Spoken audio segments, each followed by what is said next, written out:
ხმაური და დაპირისპირება გორგასლის 6 ნომერთან თავისუფალმა ზონამ აქ ოფისი გახსნა. ადგილზე მივიდნენ თავისუფალი თაობის წარმომადგენლები, რომლებმაც შენობას კვერცხები ესროლეს.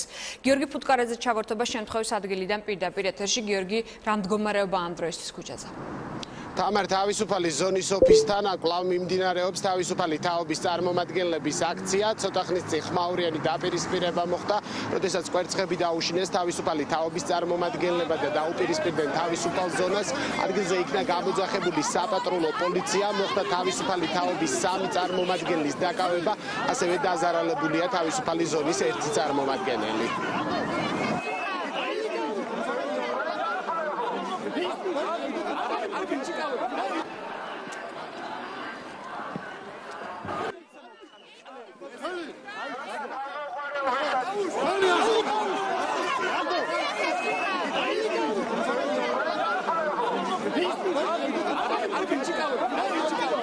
წლების განმავლობაში ტყვიას გვესროდნენ სააკაშვილები და მთელი ნაციონალური მოძრაობის მაშინდელი ხელისუფლება და ეხლა ჩვენ თუ კვერცხს ვესრვით, მე მგონი მაგით არაფერი არ დაშავდება. მოხდა კანონდარღვევა. ნაციონალმა, ერთ-ერთმა ნაციონალმა ჩვენ აქტივისტ შეეხო ხელით და ჩვენმა ერთ-ერთმა აქტივისტმა გოგოს გადაეფარა იმის გამო, რომ ნაციონალის გამოქნეული ხელი არ მოხვედრო და იმის გარდა, რომ პატრულს დაეკავებინა რომელიმე ნაციონალი, ჩვენი აქტივისტები დააკავა. მე მოვიწყო პასუხს, რის საფუძველზე აკავებენ ჩვენ აქტივისტებს?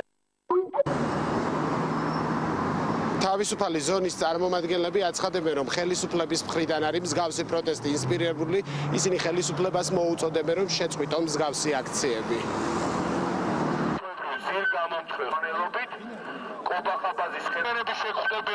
ეს არის სინამდვილეში ივანიშვილის და ღარიბაშვილის ტიტულშკები. ეს არის ხალხი, რომლებიც როგორც სამარცხვინო ხელისუფლებაც ყავს, ისეთ სამარცხვინოდ იქცევიან ისინი.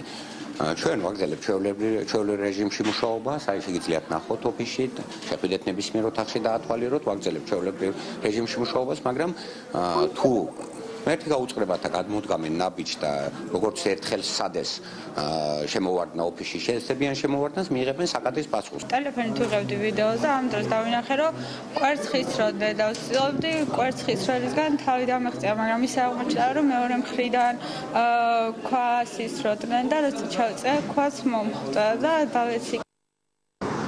თავისუფალი ზონის ოფისთან აქცია კვლავ გრძელდება, როგორც თავისუფალი თაობის წარმომადგენლები აცხადებენ, ისინი პროტესტის შეწყვეტას არ აპირებენ და პერმანენტული აქციები თავისუფალი ზონის ოფისთან ყოველთვის გაიმართება. გორგასლის 6 ნომერთან მიმდინარე დაპირისპირების შესახებ გიორგი ფუტკარაძე საუბრობდა. მადლობა, გიორგი.